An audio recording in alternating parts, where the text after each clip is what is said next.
Good morning, beautiful pond lovers. Have we got a video for you today? Yes, obviously you saw me last week building this frame.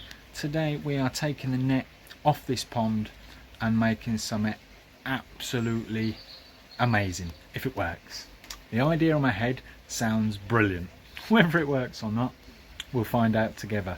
So on that note, let me get started. Just before I do, I'm absolutely caked in CT1. I've had the, say I'm caked, I've had the big wipes out to try and get most of it off, but you remember in the last video I said this thing's been leaking. Well, it shouldn't leak anymore because on every joint it's been cleaned to within an inch of its life, and it's been absolutely caked in the good old MS 300 on every single joint. I've also been tinkering with the slopes underneath, so it's all now more supported, so we shouldn't get any dips and whatnot, so less chances of any overflowing from the top. And this end is now higher than that end. I don't know how well you can tell. Yeah, obviously the pond is pretty level, as you can see by the water line. I've got it right to the top at the minute, so I'm going to do a quick clean before I crack on with the net. But yeah, it's sloping quite well now.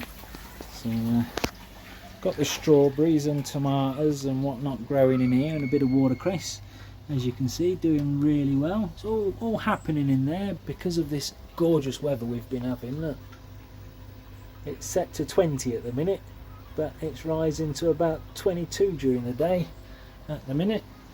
So yeah, let me get that all set back up and we'll then sort this net out. That's that all cleaned out. These guys are absolutely happy as Larry at 22 degrees.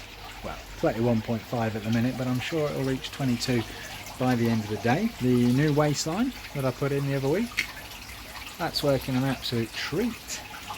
Not had any complaints yet off the neighbours. I did let these guys know what I was doing because the drain's just the other side of their gate over there somewhere, and just said that every now and then there'll be a bit of water flowing down the path into the drain temporarily, and they said yeah, they've not got no problems with that.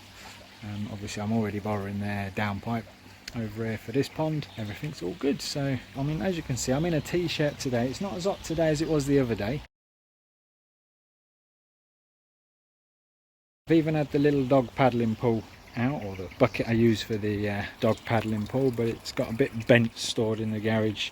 The water holds it flat, but I'm just trying to flatten it out in the sun at the minute. As you can see though, the patio's had a lovely jet wash, different colour slabs. They were, half of them were here when I moved in. I think the only extra row I put in was that, and again that was just slabs that were lying around the garden. Things are getting ready, all ready for the summer. I've got to turn the UV back on in there. It's going to be the third year in a row with the same bulb. Now that causes all sorts of questions, debates, shall we say, online. But yeah, no, to me, if it's not broke, don't fix it. If it was a UV sterilizer and I was using it to sterilise the water, then yeah, I'd maybe change it a bit more often than that. But it's a UVC, it's a UV clarifier. All it's there to do is kill the algae cells. And as you can see by the water in this pond, I haven't even turned it on yet. And what are we today? 20th of April. Absolutely glorious. Obviously you're going to probably see this video in May. To me it's the 20th of April and I haven't even turned that one on yet. That one's been on because this gets full sun all day, big window facing the sun as well, and I get quite a bit of blanket weed build up in there, so I've stuck the UV on in that one to try and help combat that. But I haven't had no algae blooms as in green water, but then I do use this stuff after every water change, and it does kill blanket weed if you use enough of it, and does it really well. Obviously the instructions are on the bottle to how much you use, but you can also, or I use it as a preventative, because the way that kills blanket weed is it strips the phosphates out of the water, and that's what blanket weed feeds on. That's what it needs to live. If there's no phosphates, there's no blanket weed. So basically what I do is after every water change in both of the ponds, I put a scoopful or two in the pond, and that keeps all algae basically at bay, which is fantastic. New little waterfall, still working an absolute treat with me Billings solar pump. To be honest, I've literally just left it on the roof there. With some of the storms we've had, it's been absolutely fine, but it will have a permanent home at some point. But I've got the little skimmer in there at the moment because, as you can see by the lawn, hundreds of pink petals coming off that one, and that one's pretty much shed all its petals now. But my little pear tree or apple tree, one of them has still got petals to shed. So yeah, it's been a bit fun keeping the petals out of the filters. But, they've even managed to get in here, because obviously you've got this gap, quite a big gap at the top here. No roof on this one. Keep waffling, let's crack on and I'll show you what I'm doing with the nets on here. No net. Well, that's the net gone, and the pond looks completely different without it. I do need to redo the copings this year though, because of all the bits of wood and tiles that I've had keeping the net down, and yet the fish don't seem bothered at all that I've been dragging nets and standing on the copings trying to get this off. But yeah, they're happy as Larry, as you can see, and we can actually see them clear as day now. But yeah, copings need sorting. So yeah, next stage, let's get rid of all them, because I'm not going to need them anymore. My big old bamboo, don't know what I'm going to do with that. Might use it for something down the allotment. For those of that you can remember how I fitted this, it was a very unusual way. Couldn't work out how I was going to fit posts to the top of the pond rather than on the side of the pond. But I came up with this idea. Bracket there, 2 screws there, and a furniture leg there. And that's how I did it. And it's the same on all the posts. 2 screws there into the post, and then with a bit of wiggling, and some twisting, that'll unscrew. So let me get all these off and I'll snap back to you. Well, that's everything off the side of the pond. Brackets, posts, nets, the shebang. Giving all the sides a quick brush and hoover. Had the hoover out, as you can see there. These guys are wondering what the heck's going on. But these guys are looking absolutely brilliant without a net on. Still a few bugs floating around on the surface that I've flicked in. Liking the look of it already. First job for new Heron Protection 2.0 is it needs a roof.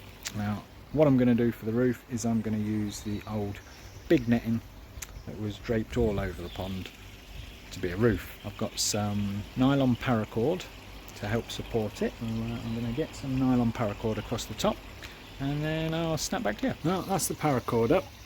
I've got 2 bits going front to back and 1 bit then going side to side. Don't think it needs any more than that, because the net's going to be pulled quite tight as well, but it'll just stop it sagging and drooping, and these are pretty tight.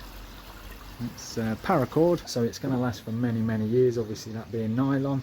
Now it's not climbing grade, but it's stronger and thicker than tent grade, so it should last for a fair few years, shouldn't it? Now I've got to sort this net out, find out which way is long, which way is short, start getting that up, so I'll snap back to you in a momento. Why is it nothing is as ever easy as you expect it to be? I'm getting there. Well, like I say, it's never as easy as you expected, but it's up. Don't even know if you can tell it's there. Oh yeah, there you go. Yeah, it's up nice and tight. It's not sagging at all, and I very much doubt it will sag with these paracords going over it. But yeah, really happy with that. From a different view, and all I've got left to do on the roof now is go around and trim off all the excess. But this net was bigger than I thought it was. It's gone right the way over and it's drooped down behind the pond. Technically I don't even need to put a net that side, but, big but, the sides are not going to be any ordinary netting. So yeah, let me get this roof trimmed and I'll fetch the nets. So yeah, these are the nets. They are no ordinary pond nets. These are driving range golf course nets. So a bit thicker than standard, but small enough to stop the birdies getting in. But nothing is going to get through these nets. Now I've got 1 net, 2 nets, 3 nets, 4 nets, 5 nets, and 6 nets. Because big shout out to Huck Nets. These are the not cheap, but these are the suppliers of where I've got the nets from, and I measured once I'd finished building this pergola, which is why it's a 2-part video, each gap, and ordered them to size. Now I have over measured just a few inches top, bottom, left, right, just to make sure. You never know, better to be too big than too small, eh? But some of the eagle-eyed viewers out there, see the grin on my face, some of the eagle-eyed viewers out there would have probably noticed during this video that there's a rail up there and there's a rail down there. And the real eagle-eyed viewers may have noticed there's a bit of wood on a bit of string.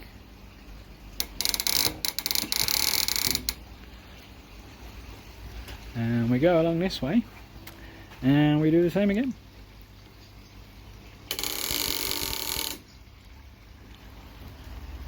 Got ratchet pulleys for this side.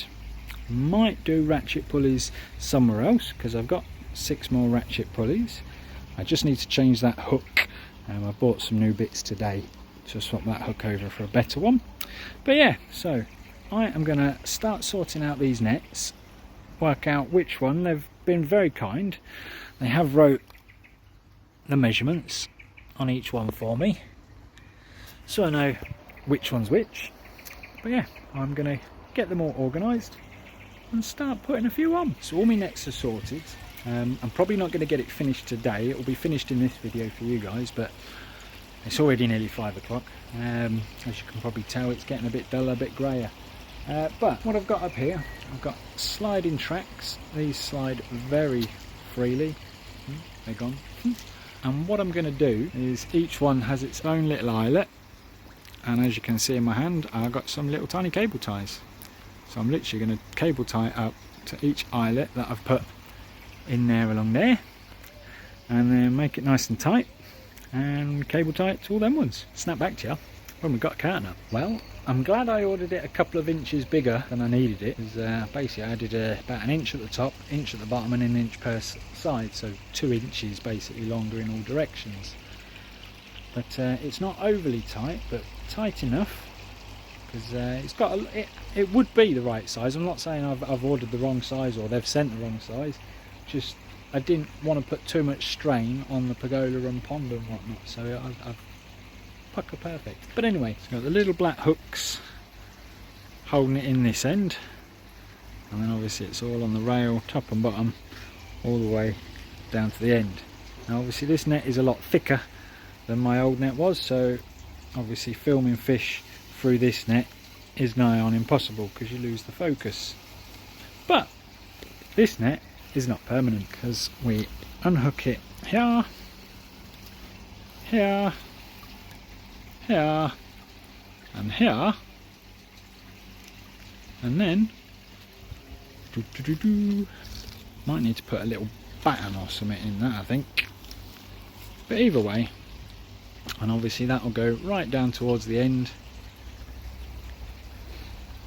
and then I can video the fishies for you, and you can certainly see them a lot better now, can't you? So that's one net up. There is a couple of tweaks that I want to make to it, plus I've actually run out of cable ties. I had the little pack and then I bought a slightly bigger pack today while I was getting the new hooks, which I've put them on there now already. Yeah, and I bought that pack of 50, had about 25 in the other pack, so 75, but there's 45 going up along there, didn't realise, so that's 90 altogether I needed for that. But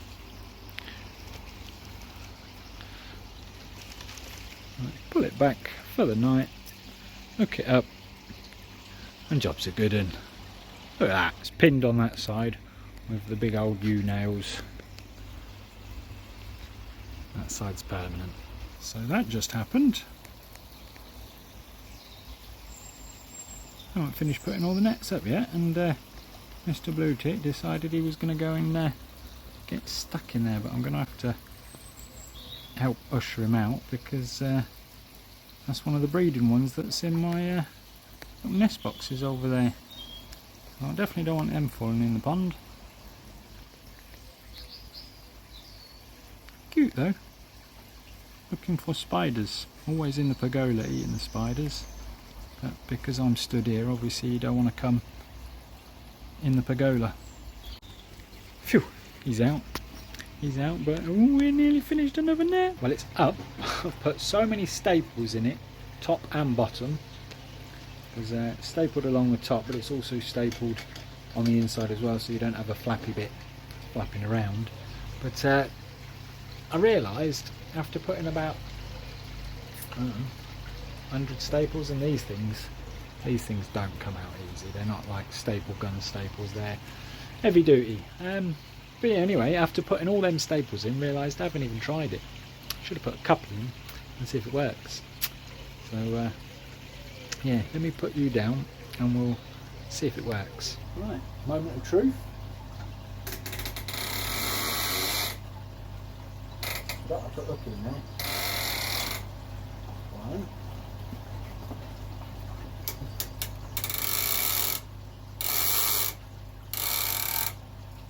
Two. Don't know. Have to see what to do about the dangly bit. But I'm really happy with that. Don't know which one I prefer, whether the sliding curtains or the raisy upper, but it works. And now I can get to me fish. Still got access to my feeding corner. And yeah, considering I've been hammering away for the last half an hour, these guys don't seem too bothered at all. In fact, let's get some food. You wait there.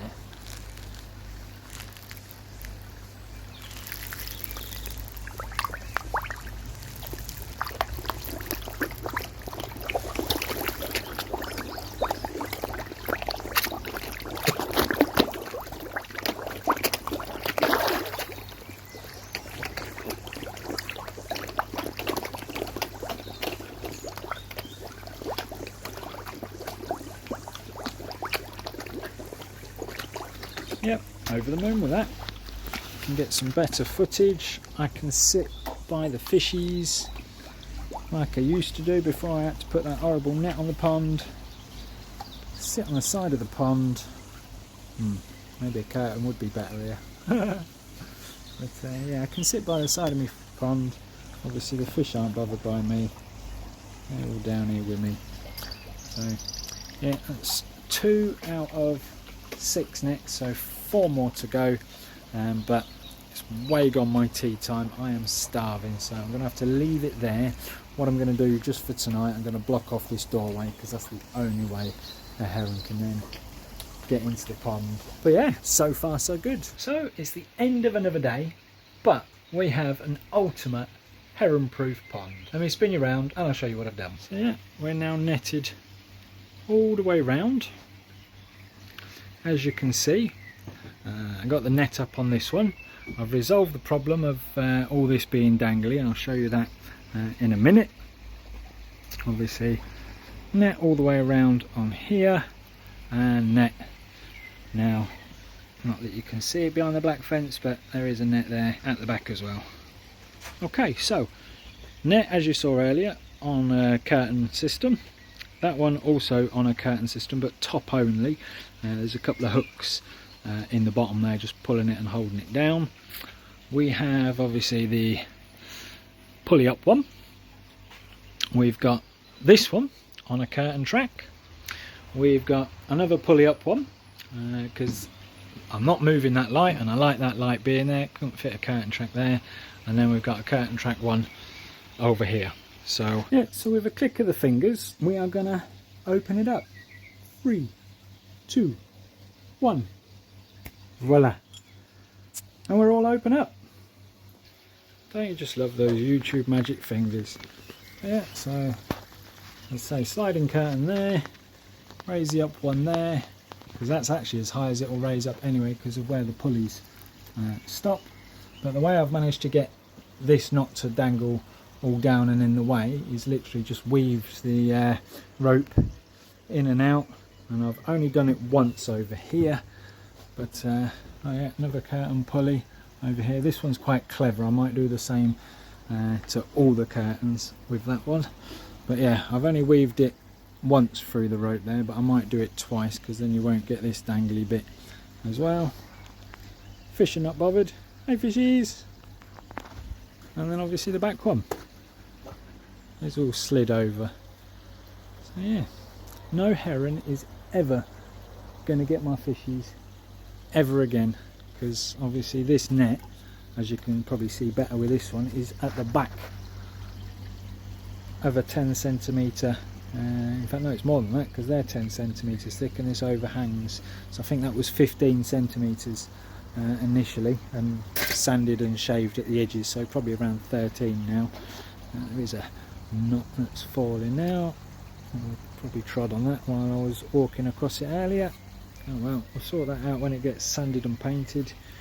Yeah, obviously it's a shame the curtain track is bright white, but meh, I would paint it, but then I don't think the rollers could roll as well. But yeah, I'm really happy with that. Eagle-eyed viewers again, got a homemade glass jump guard.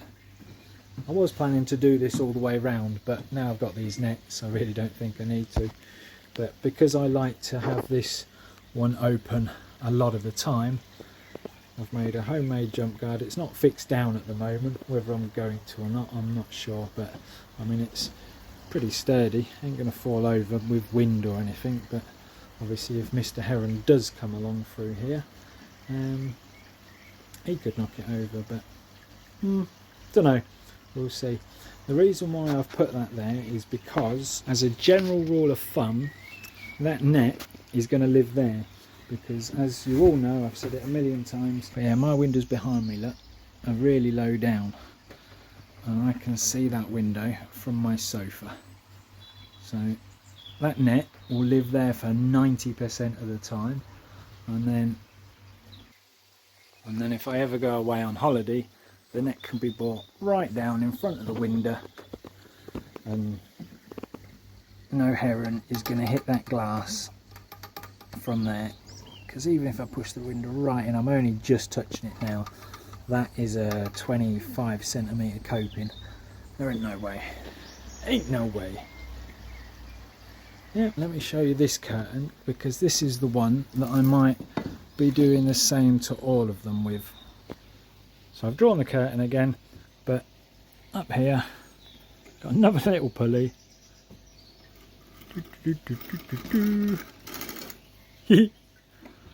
So I might put a similar pulley on the big one at the back there. Probably won't bother on that tiny little one on the corner, to be honest. But yeah, depending on how I get on with this lifty up one, if I don't like it and don't get on with it, I might swap it to another curtain. I didn't want this one as a curtain initially, because I didn't want all that bunched up, you know, in the way. But this one, if it's bunched all the way along, it doesn't actually take up that much room. And this one was, how long was this one? This one's 3.2 metres, and that one was 2.7 or 2.6. One was 2.6 and one was 2.7. Can't remember which way round. And no, that the pond is square.